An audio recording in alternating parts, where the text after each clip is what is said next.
think the badge always grants immunity? You think a gavel can silence the truth? Think again. When Officer Rick Daltrey walked into that courtroom, he thought he was looking at just another suspect to trample on. He saw a man in an orange jumpsuit and saw a victim.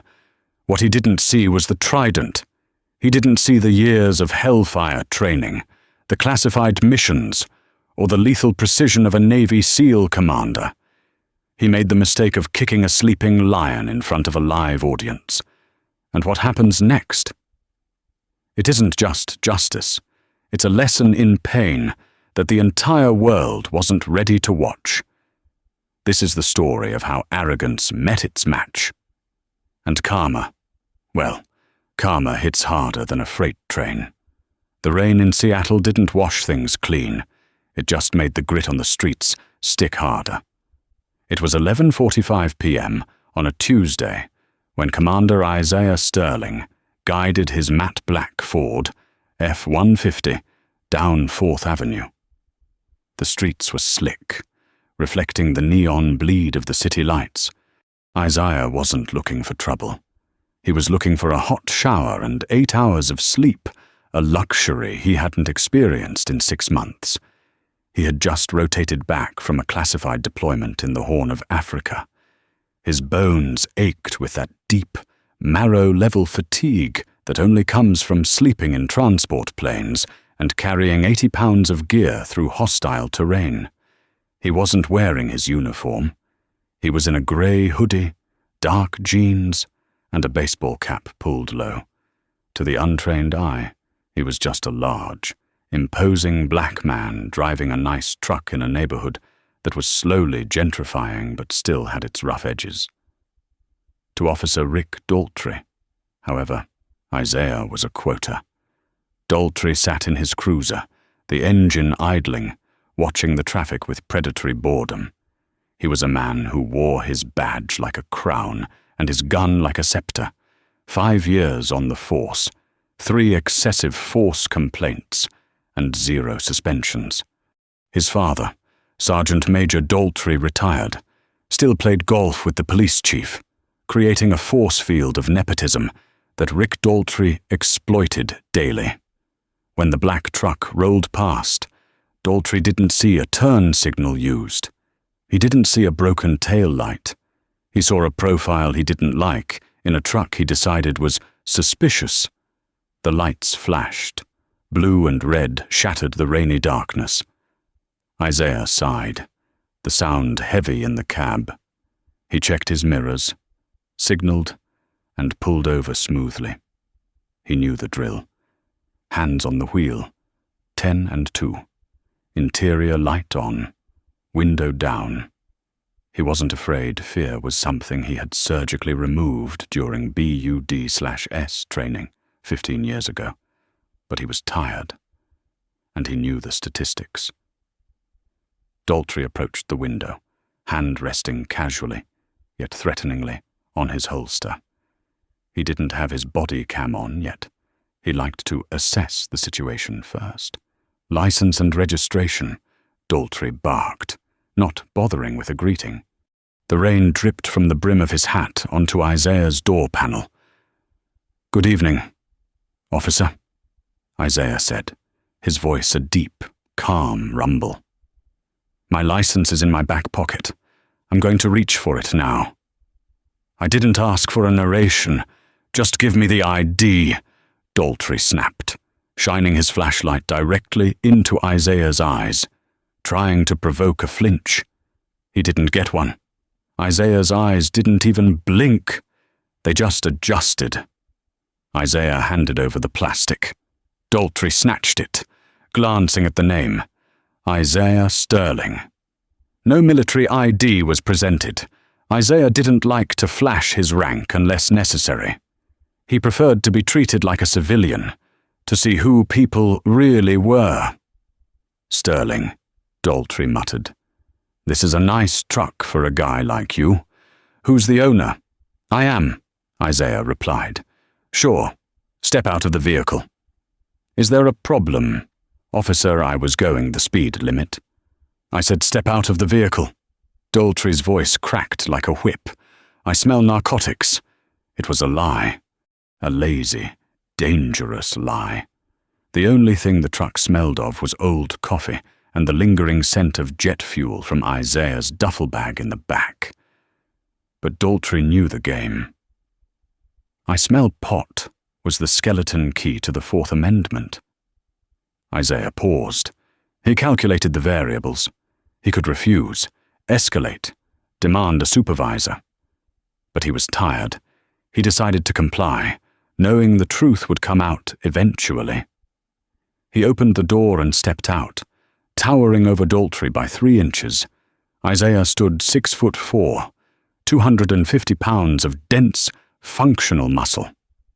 Daltrey took a half step back, intimidated, which instantly morphed into aggression.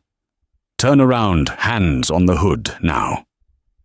Isaiah moved with slow, deliberate fluidity. He placed his hands on the warm metal of the hood. Daltrey kicked Isaiah's ankles apart, harder than necessary, wider. "Officer, I am complying," Isaiah said, his voice dropping an octave. "You don't need to do that. Shut up." Daltrey slammed Isaiah against the truck. He began a rough pat-down, his hands invasive and aggressive, when he reached Isaiah's front pocket. He paused. He felt a phone. Then Daltrey did something that would seal his fate, though he didn't know it yet. With his body blocking the dashcam's view, he reached into his own tactical vest, palmed a small plastic baggie containing white powder, a drop piece he kept for uncooperative elements, and pretended to pull it from Isaiah's pocket. "Well, look at this," Daltrey sneered, holding up the baggie. "Coke. Driving under the influence. Possession with intent. You're done. Sterling." Isaiah turned his head, looking at the baggie. His pulse didn't jump. His breathing didn't hitch. He simply looked at Daltrey with a gaze that felt like looking down the barrel of a sniper rifle. "That's not mine," Isaiah said. "And you know it. Tell it to the judge." Daltrey spun Isaiah around, slamming the cuffs on his wrists tight enough to pinch the nerve. "You're going for a ride," as he was shoved into the back of the cruiser. Isaiah didn't scream. He didn't plead.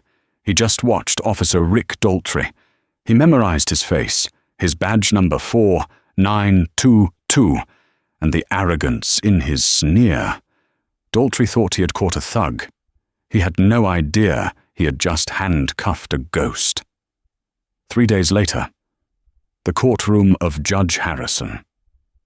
The Hammer Halloway was a theater of cruelty.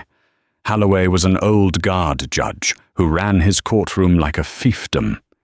He and the prosecutor, a sharp-faced man named Thomas Redfield, had a conviction rate that was the envy of the state and the horror of the public defender's office. Isaiah had refused to call his commanding officer. He refused to call the JAG lawyers. He wanted to see this through. He wanted to see how deep the rot went. He sat at the defense table, wearing the bright orange jumpsuit that was 2 sizes too small, straining against his biceps and shoulders. His public defender, a harried young woman named Lisa Moore, looked like she hadn't slept in a week. "Mr.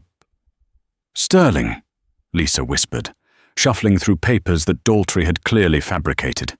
"The police report says they found 2 ounces of cocaine. Daltrey is testifying that you were belligerent. Judge Halloway hates drug cases. If we plead now, I might get you 3 years. Isaiah looked at her calmly. "No deal. I didn't do it." "Isaiah, look at the room," she hissed. "It's Daltrey. It's Halloway. You don't win against them." "I'm not trying to win." "Lisa," Isaiah said, his voice low. "I'm trying to expose."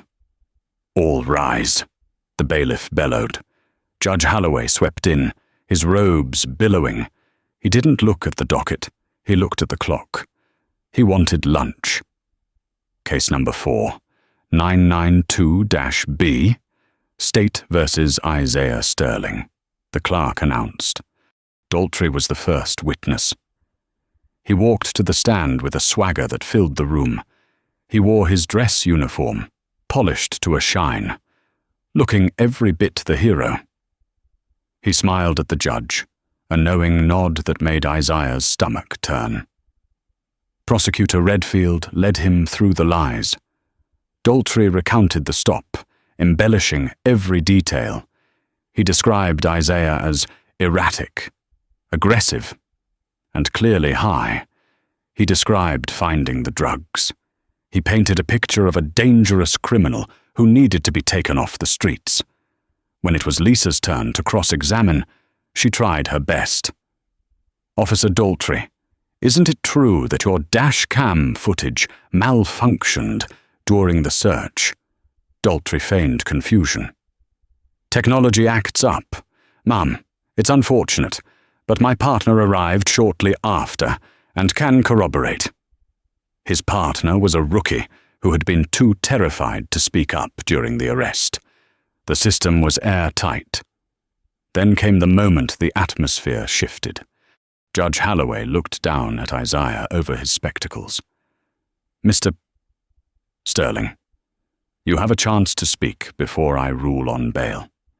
Do you have anything to say for yourself, and make it quick?" "I have a tea time." Isaiah stood up. Despite the shackles on his ankles and wrists, he stood with a posture that was perfectly perpendicular to the ground. He looked Halloway in the eye. "Your Honor," Isaiah said, his voice projecting to the back of the room without shouting. "Officer Daltrey is lying. The drugs were planted. I am a United States naval officer, and I have served this country with honor. I demand the body cam footage from the backup unit, which Officer Daltrey failed to mention was present from the start." The room went silent. A murmur rippled through the gallery. Daltrey's face turned a shade of crimson. He hadn't realized Isaiah had seen the backup cruiser parked down the alleyway. "A naval officer." Halloway scoffed, laughing. "You don't make me laugh, son. You look like a bouncer for a cheap club. Stolen valor is a crime, too, you know." "It is not stolen if it is earned, Your Honor," Isaiah replied, his tone hardening. Daltrey, feeling the narrative slippings, stood up from the witness stand, breaking protocol. "He's lying. Judge, he was high as a kite. He's threatening me right now. Sit down, officer," Halloway said, but his anger was directed at Isaiah. "Mr. Sterling, you will show respect in my court." "I am showing respect for the law," Isaiah said, "which is more than you are doing." Halloway slammed his gavel. "Contempt. That's contempt. Bail is denied. You're remanded to custody until trial." As the bailiff moved to grab Isaiah, Daltrey decided he needed one last power move. He wanted to humiliate Isaiah, to show the gallery who was in charge. As he walked past the defense table to leave the stand, Daltrey tripped, or pretended to. He lunged toward Isaiah. "Watch your feet, criminal!" Daltrey shouted. And then, right there in the open court, with the stenographer typing and the gallery watching, Officer Rick Daltrey pulled his leg back and delivered a vicious, steel-toed kick directly into Isaiah's shin. It was a cheap shot. A cowardly blow meant to cripple him and force him to his knees so the bailiffs could swarm him. The sound of the boot connecting with bone echoed like a gunshot in the silent room. Lisa screamed. The judge looked on, unbothered, perhaps expecting Isaiah to crumble. But Isaiah didn't crumble. He didn't even grunt. He absorbed the blow. His leg didn't buckle. Instead, he looked down at where the boot had connected, then slowly raised his head to look at Daltrey. The look in Isaiah's eyes had changed. The calm ocean was gone. The storm had arrived. Daltrey, realizing his kick had done nothing, panicked. He raised his hand to strike Isaiah across the face. I said, "Get down." That was the mistake. Isaiah's handcuffs were metal, but his hands were weapons. He didn't need them to be free to be dangerous. As Daltrey's hand came down, Isaiah shifted his weight. He didn't strike first, he countered. It was a move called a check and redirect, adapted for restrained hands. "You shouldn't have done that," Isaiah whispered. The courtroom air was stagnant, heavy with the scent of floor wax and injustice, but in that split second, the molecules seemed to vibrate. Officer Rick Daltrey's hand was descending, a flat palm aimed at Isaiah's cheek, a slap meant to demean, to reduce a grown man to a child in front of the gallery. But Isaiah Sterling moved in a time signature that Daltrey couldn't comprehend. Despite the heavy steel cuffs binding his wrists and the shackles weighing down his ankles, Isaiah didn't back away. He stepped in. He dropped his center of gravity, a micro-movement that grounded him like an oak tree. As Daltrey's hand came down, Isaiah raised his cuffed hands in a sharp, vertical block. Crack! Daltrey's wristbone collided with the hardened steel of the handcuffs. The sound was sickening, a sharp snap of bone meeting unforgiving metal. Daltrey howled, his eyes bulging as the pain registered. But Isaiah wasn't done. The check was merely the setup. With Daltrey off balance and clutching his wrist, Isaiah pivoted on his left foot. It was a move from the restricted syllabus of close quarters. Battle CQB, modified for restraints. He used his shoulder, a dense slab of muscle, hardened by years of carrying rucksacks up mountains, and drove it into Daltrey's sternum. He didn't push. He drove. Officer Daltrey was lifted off his feet. He flew backward, his boots skidding uselessly on the polished floor. He crashed into the prosecutor's heavy oak table, sending files, water pitchers, and legal pads cascading onto the floor in a chaotic avalanche. The courtroom erupted. "Bailiff, shoot him, taser him!" Judge Holloway screamed, slamming his gavel so hard the handle splintered. Two bailiffs reached for their tasers, their hands shaking. They had seen bar fights. They had seen desperate criminals. But they had never seen a man in shackles dismantle a police officer with a single surgical movement. Daltrey scrambled amidst the papers, his face purple with rage and humiliation. He fumbled for his service weapon, his fingers clawing at the retention strap of his holster. "I'll kill you. You assaulted an officer." "Don't do it," Isaiah said. His voice wasn't loud, but it cut through the screaming gallery like a razor. He stood perfectly still, his hands raised to show the cuffs, signaling he was not the aggressor. "If you draw that weapon, you change the rules of engagement, and you will not like the result." Daltrey ripped the gun free. "Gun!" Lisa Moore screamed, diving under the defense table. But before Daltrey could level the weapon, the doors to the courtroom didn't just open, they exploded inward. "Federal agents, drop the weapon. Drop it now." The shout was deafening. 4 figures in tactical gear, emblazoned with NCIS across their chests, poured into the room, rifles raised, but they weren't aiming at Isaiah. Red laser dots danced across Officer Daltrey's chest and forehead. Behind them strode a man in a crisp, white dress uniform, high collar, gold buttons, and a chest heavy with ribbons. The stars on his collar caught the light. It was Rear Admiral Thomas Keaton, Judge Advocate General of the Navy, and he looked furious.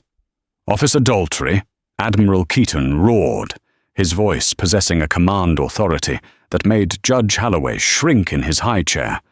"If you do not holster that weapon in the next 1 second, my team will neutralize you where you stand." Daltrey froze. The adrenaline dumped out of his system, replaced by the cold, paralyzing realization that he was outgunned. He looked at the lasers on his chest. He looked at Isaiah, who stood stoic and calm. Slowly, Daltrey lowered the gun and placed it on the floor. "Secure him," Keaton ordered. 2 NCIS agents swarmed Daltrey, zip-tying his hands behind his back with practiced efficiency. Judge Holloway stood up, his face flushed. "What is the meaning of this?" "This is my courtroom. You can't just barge in here with assault weapons. I'll hold you all in contempt." Admiral Keaton walked to the center of the room, stepping over the spilled court files. He stopped in front of Isaiah. He didn't look at the judge yet. He looked at the prisoner.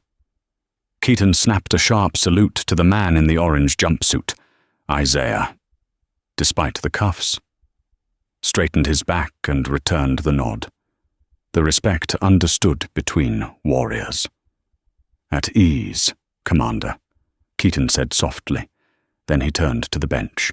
"Judge Holloway, I am Rear Admiral Keaton, and you are holding a high-value asset of the United States Navy under false pretenses, based on fabricated evidence, in a proceeding that violates about 12 different federal statutes."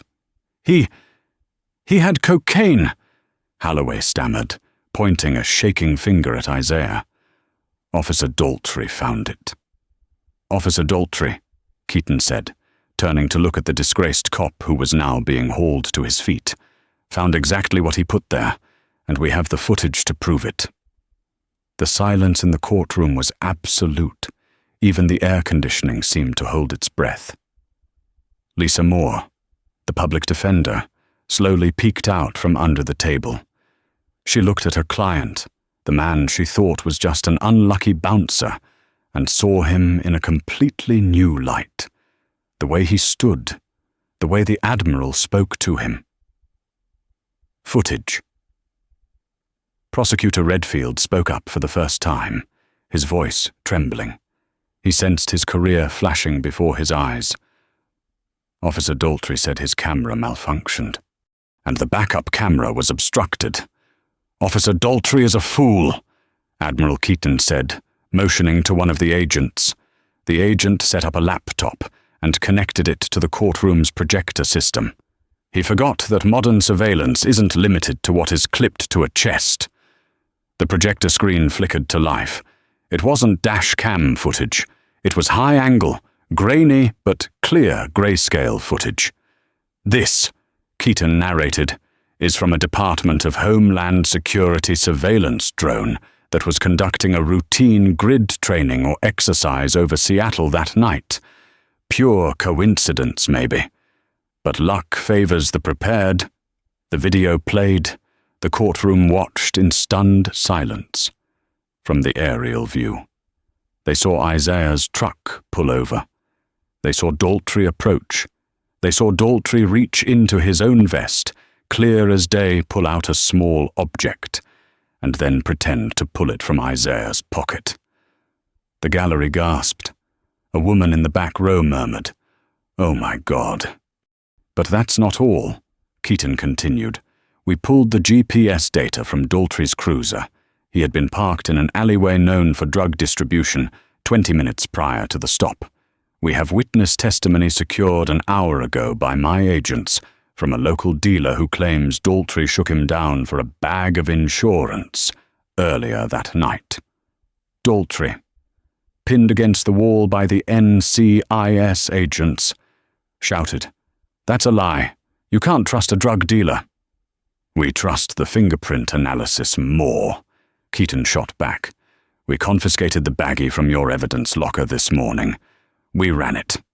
It has your prints on the inside of the seal. Daltrey, you opened it to check the contents before you planted it." Judge Holloway slumped in his chair. He looked small, deflated. The tyrant of the courtroom had been dethroned by the truth. "Commander Isaiah Sterling," Keaton announced, his voice booming, "is the commanding officer of SEAL Team 4.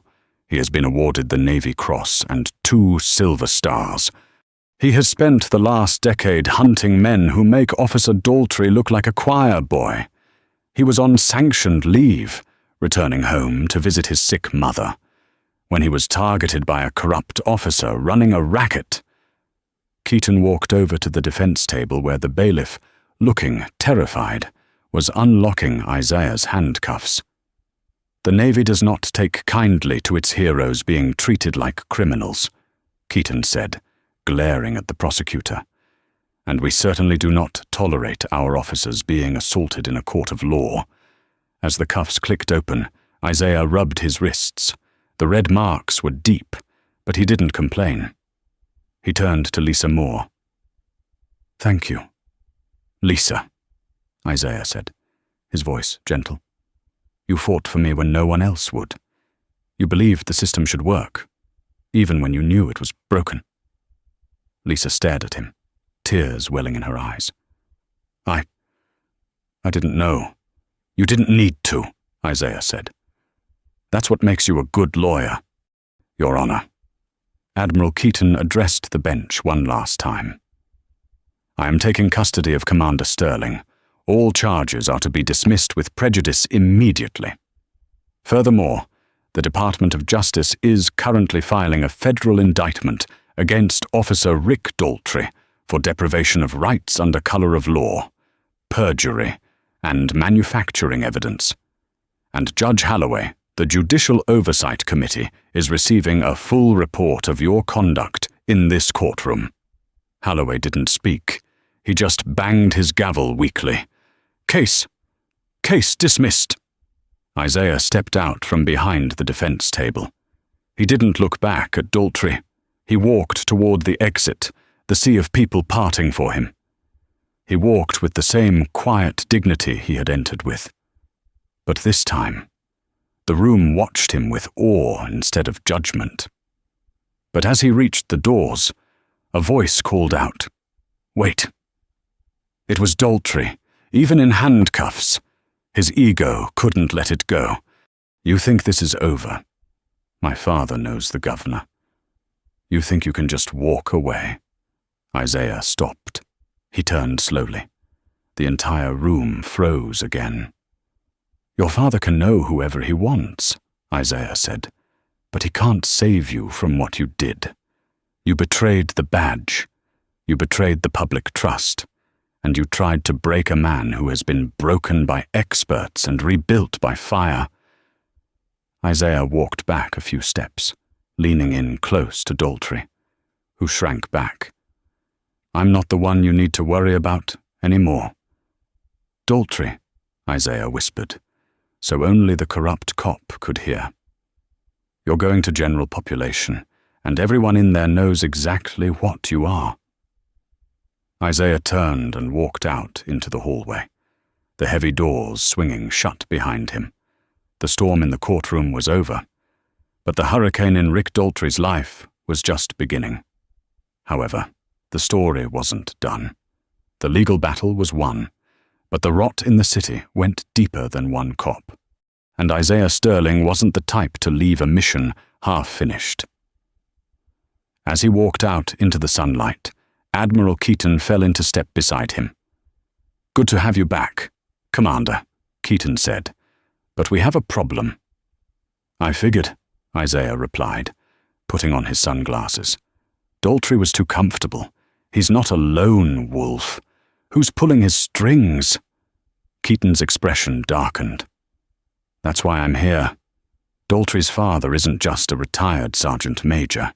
He's running a private security firm that just secured $1 billion contract with the city, and they're using the police department to clear out undesirables from neighborhoods they want to develop. You just threw a wrench in $1 billion machine. Isaiah cracked his knuckles. "Admiral, with all due respect, I think I'm going to need to extend my leave." Keaton smiled, a shark-like grin. "I thought you might say that. That's why I brought your gear." Freedom tasted like cold brew coffee and diesel fumes. Isaiah sat in the cab of his Ford F-150, which had been returned to him from the impound lot only an hour ago. The interior had been tossed seats slashed, dashboard cracked petty vandalism by the boys in blue who were loyal to Rick Daltrey. They wanted to send a message. Isaiah ran his hand over the torn upholstery. "Message received," he murmured. Admiral Keaton sat in the passenger seat, looking out of place in his dress whites amidst the grime of the impound lot. He held a tablet, scrolling through encrypted files. "The company is called Sentinel Solutions," Keaton said, his voice tight, "run by Sergeant Major Conrad Daltrey, retired, discharged with honors, but rumors followed him. Excessive force in Fallujah, missing funds in Kabul. He's Rick's father. And he's using his son as a bird dog," Isaiah deduced. "Rick arrests people in specific zones. Zones. Sentinel wants to clear out for developers. Property values drop due to rising crime. Residents get evicted or jailed, and Sentinel's partners buy the blocks for pennies. Exactly. It's a racket disguised as law and order, and you just kicked the heir to the throne in the teeth." Keaton looked at Isaiah. "They aren't going to let this slide, Commander. Rick is in a holding cell, but Conrad has resources. Mercenaries, ex-military contractors who didn't make the cut for Blackwater." Isaiah started the engine. It roared to life, a comforting, angry sound. "I'm not looking for a fight, Admiral. I'm just going to visit my mother." "Your mother lives in the Rainier district," Keaton pointed out. "That's Sentinel's next target zone." Isaiah's hands tightened on the wheel until the leather creaked. "Then they have a problem." Later that night, the Rainier district was quiet. Too quiet. The streetlights had been malfunctioning for weeks, a classic tactic to increase fear and drive out residents. Isaiah parked his truck 2 blocks away from his mother's small bungalow. He moved through the shadows, his body remembering the rhythm of 1,000 night patrols. He reached the back porch of his childhood home. The screen door was unlatched. Isaiah froze. He drew the Sig Sauer P226 the Admiral had loaned him from the NCIS armory. He pushed the door open with a single finger.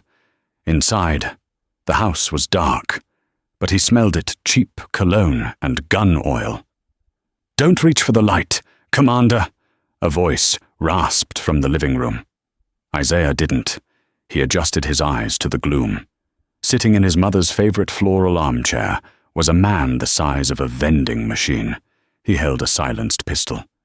2 other men stood in the kitchen doorway, holding tactical shotguns. "Where is she?" Isaiah asked. His voice was devoid of emotion, a flat line of deadly intent. "The old lady. She's safe. For now," the man in the chair said. "Mr. Daltrey sends his regards. He's very upset about what you did to his boy. Rick might lose his pension. That makes Conrad unhappy. You broke into my mother's house to tell me your boss is sad." Isaiah shifted his weight imperceptibly to the balls of his feet. "We came to offer a trade," the man said, standing up. He was wearing a Sentinel Solutions windbreaker. "You go to the press tomorrow. You say you were high. You say you provoked Officer Daltrey. You take the fall. In exchange, your mother's house doesn't burn down with her inside it." The threat hung in the air, heavy and toxic. Isaiah looked at the 3 men.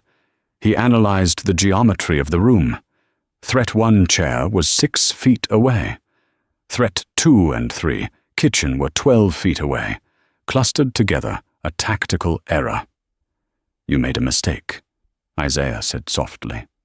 "Yeah, what's that?" "You threatened my family." Isaiah moved.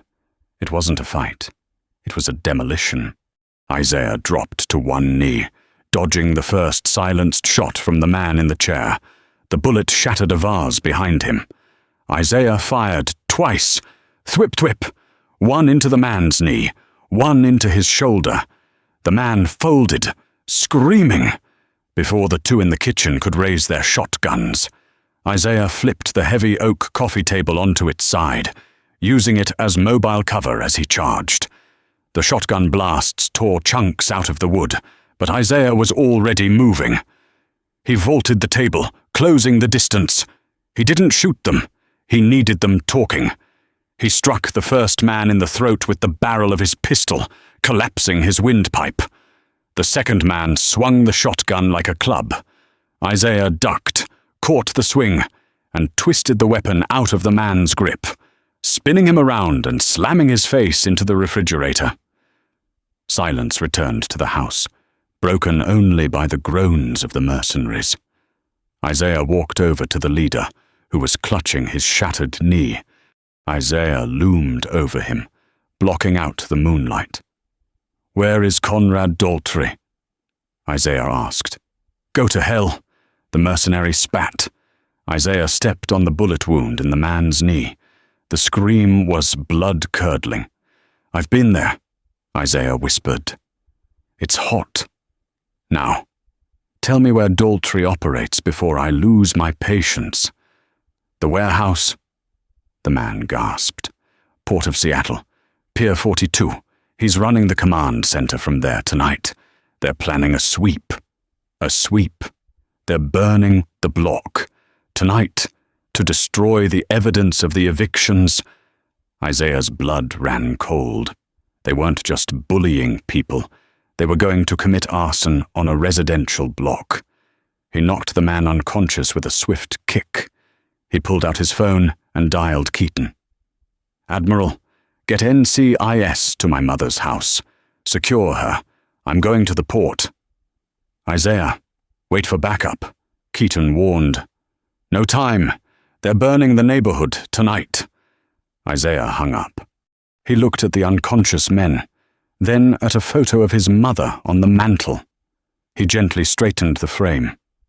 "I'm coming for you." "Conrad," he said. Pier 42 was a graveyard of rusted shipping containers and industrial decay. In the center sat a massive, corrugated metal warehouse with the logo Sentinel Solutions painted on the side.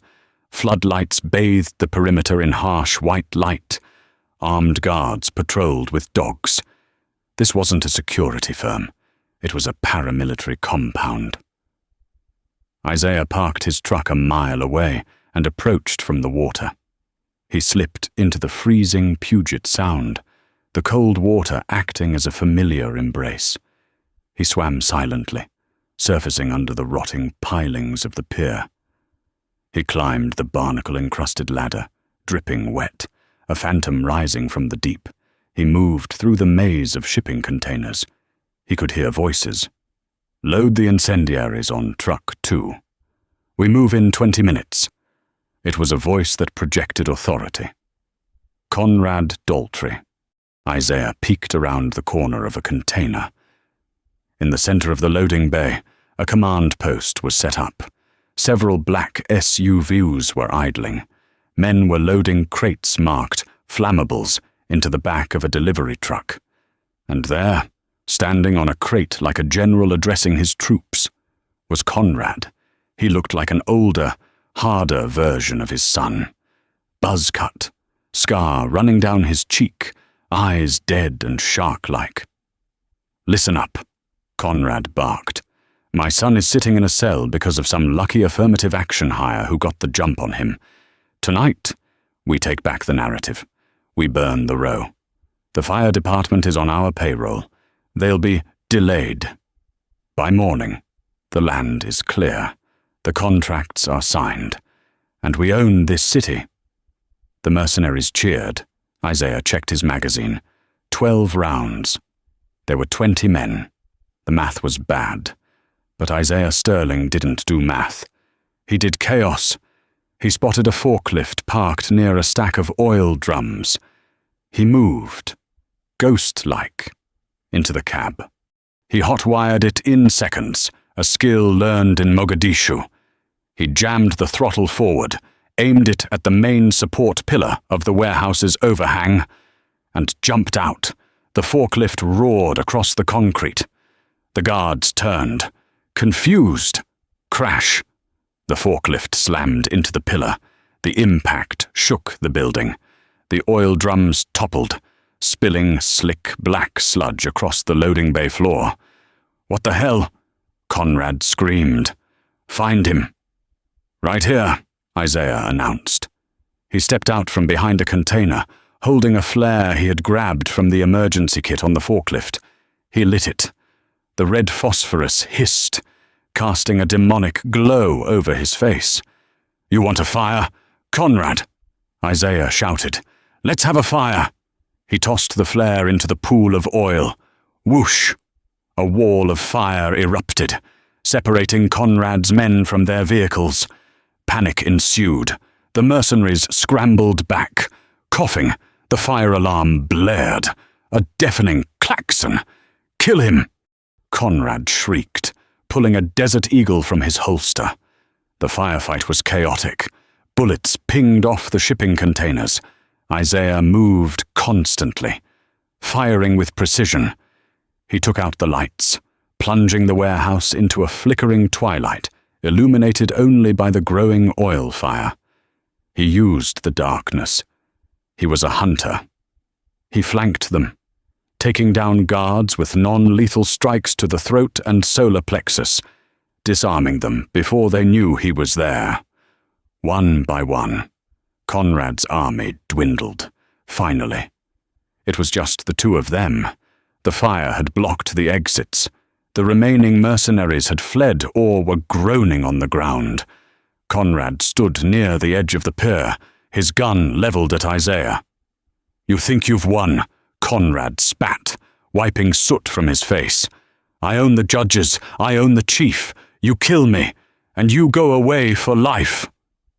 Isaiah walked through the smoke. He didn't raise his gun. "I'm not going to kill you, Conrad," Isaiah said, his voice calm over the roar of the flames. "That would be too easy. Then what you gonna arrest me?" Conrad laughed, a manic sound. "I have more money than God. I'll be out in an hour." "You don't have money," a voice boomed from the darkness of the water behind Conrad. "You have seized assets." Conrad spun around. Rising from the water, their weapons trained on him, was a squad of Navy SEALs Isaiah's team, and on the deck of a Coast Guard cutter that had just drifted silently out of the fog stood Admiral Keaton. Sentinel Solutions has been designated a domestic terror organization as of 10 minutes ago, Keaton announced over a megaphone. "Your accounts are frozen, your contracts are void, and your son just cut a deal. He told us everything about the arson plot to save his own skin." Conrad's face went white. The betrayal of his son hit him harder than a bullet. "Rick talked. He sang like a canary," Isaiah said, stepping closer. "He didn't want to go to general population with a snitch jacket, so he gave us you." Conrad's hand trembled. He looked at his gun, then at the SEALs, then at the icy water. "Drop it, Conrad," Isaiah commanded. "It's over." Conrad hesitated. For a second, he looked like he might try to take the shot, but he looked into Isaiah's eyes that had seen true war, not the bullied extortion Conrad played at, and he broke. The gun clattered to the concrete. Isaiah stepped forward, spun Conrad around, and zip-tied his hands. He leaned close to the older man's ear. "You taught your son to be a bully," Isaiah whispered. "You should have taught him to be a man." As the sirens of the real police, the state troopers and FBI, wailed in the distance, Isaiah walked Conrad toward the gangway. The warehouse burned behind them, a funeral pyre for a corrupt empire. But the story wasn't just about the arrest. It was about the aftermath, and karma had one final, brutal twist waiting for the Daltrey family. The fires at Pier 42 had been extinguished, but the scorched skeleton of the Sentinel Solutions warehouse stood as a black monument to greed. The city was in an uproar. The footage from the drone, leaked by a mysterious source Admiral Keaton, had gone viral overnight. It had 50 million views in 12 hours. The image of Officer Rick Daltrey planting drugs on a decorated Navy SEAL had become the thumbnail for every news station from Seattle to D.C. But the real drama wasn't on the news. It was happening in the cold, sterile interrogation rooms of the federal building. Rick Daltrey sat at a metal table.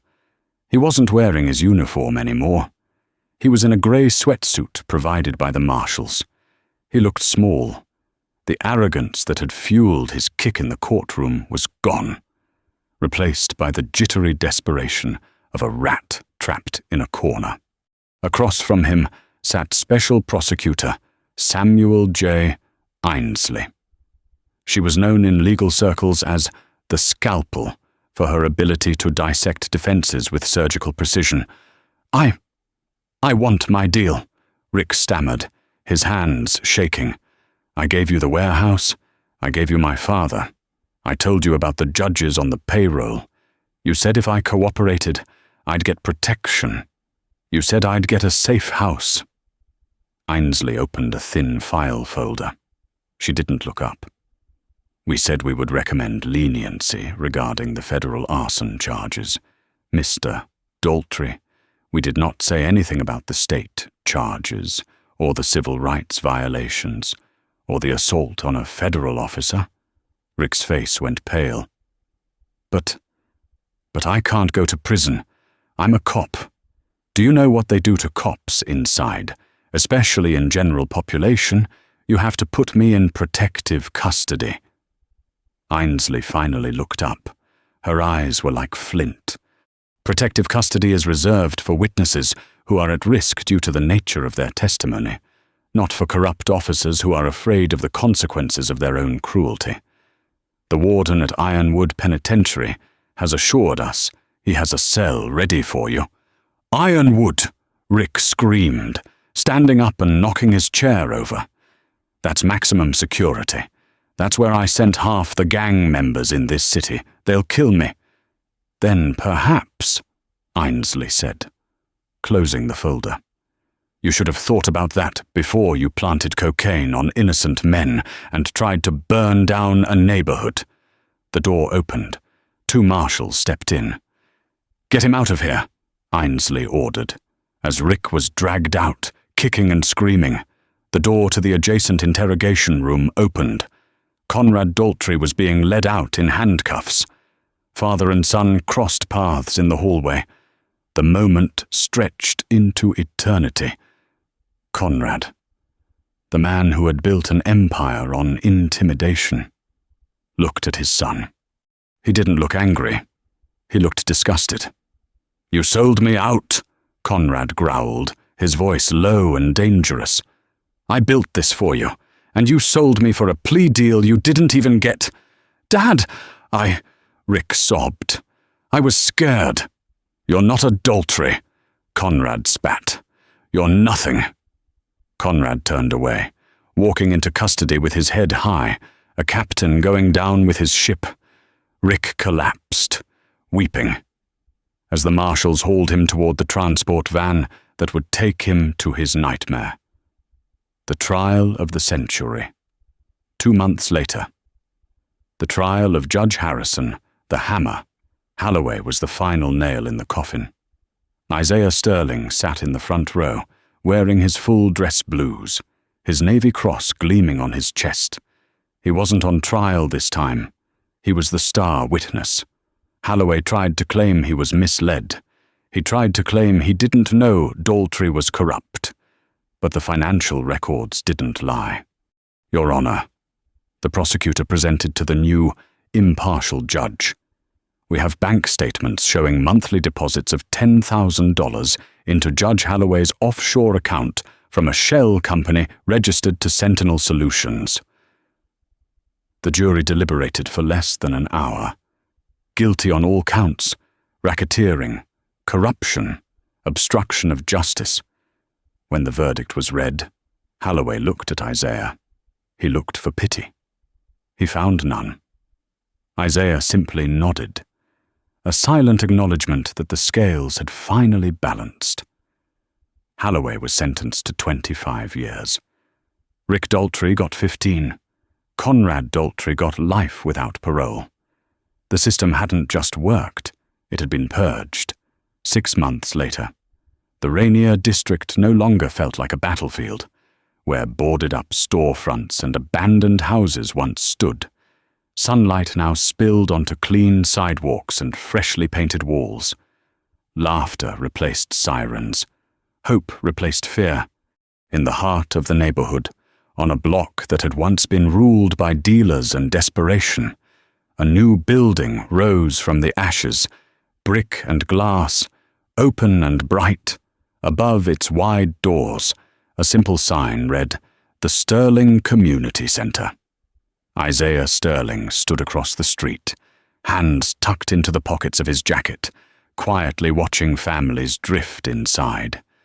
Children burst through the entrance with backpacks bouncing and sneakers squeaking. Parents followed more slowly, their faces cautious but hopeful. He no longer wore a uniform, no medals, no rank, no weapons, just jeans, a flannel shirt, and worn boots. He had retired from the Navy without ceremony, turning down farewell speeches and photo ops. After everything that had happened, he wanted silence more than applause. The battlefield had taught him how to fight. Life. He was learning, was teaching him how to build. The city's settlement millions paid for false arrest, fabricated evidence, and civil rights violations had never felt like victory. It felt like responsibility. So he invested it here. The center wasn't just a gym. Inside, former classrooms had become tutoring spaces and legal clinics. Volunteer attorneys helped families fight illegal evictions and predatory landlords. Veterans ran mentorship programs, teaching discipline, fitness, and self-respect. A small library offered quiet refuge. A kitchen served warm meals every evening. It was a shield, a place where kids could grow without learning how to survive first. Still staring like you built the Taj Mahal, a voice teased. Isaiah turned and smiled. Lisa Moore stood beside him, holding a folder under one arm. She looked nothing like the exhausted public defender he'd met months ago. Her posture was confident now. Her eyes were sharp. Power, used well, had reshaped her, just making sure it's real. Isaiah replied. Feels like it might disappear if I blink. Trust me, Lisa said. You've changed this district. It's not going anywhere. She glanced toward the building. Attendance is up. Graduation rates are climbing. Crimes down 23%. Isaiah whistled softly.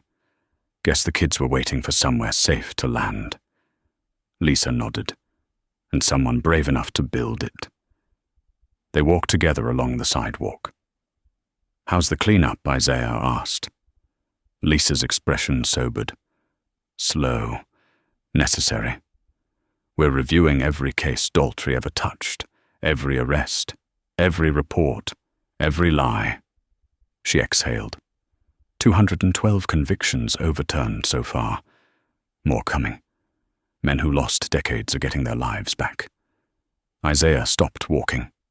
That's good, he said quietly. It's because of you. Lisa added. You forced the system to look at itself. I just refused to break. Isaiah replied. You did the hard part. She reached into a folder and handed him an envelope. This came for you. Isaiah opened it. It was stamped from Ironwood Penitentiary. The letter was brief. The warden explained that inmate R, Daltrey, had requested placement in the general work program.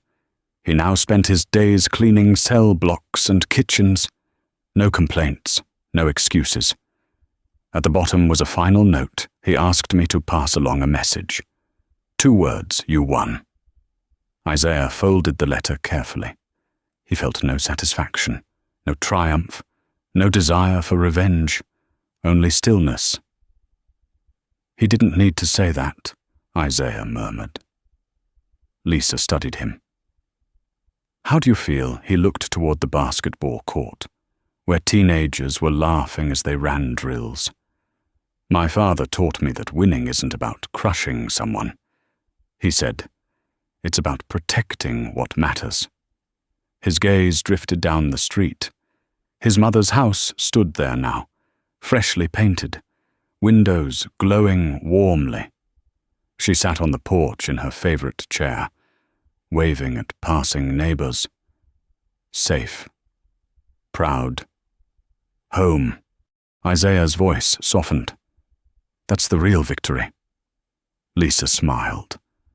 The sun dipped toward the horizon, washing Seattle's skyline in gold and violet. Clouds burned briefly before fading into night. The long storm had finally passed. A warrior had laid down his weapons. A community had found its footing, and somewhere behind concrete walls and steel bars, a former officer was learning the lesson he had once ignored. A badge doesn't make a man. Character does. And some battles are won, not with force, but with courage, patience, and compassion. And that, ladies and gentlemen, is what happens when you mistake silence for weakness. Officer Daltrey thought he could crush Isaiah Sterling because he saw a man in handcuffs. He didn't realize that true power doesn't need to scream. It just needs to stand firm. The legal system can be a weapon for the corrupt. But as we saw, when good people stand up, when warriors like Isaiah and advocates like Lisa fight back, that weapon can be turned right back on the tyrants. Rick Daltrey lost his badge, his freedom, and his dignity because he forgot the first rule of service: you protect the people. You don't prey on them. Karma didn't just hit him, it dismantled his entire world. If you believe that justice was truly served in this story, hit that like button right now. It helps us share these stories of triumph with the world.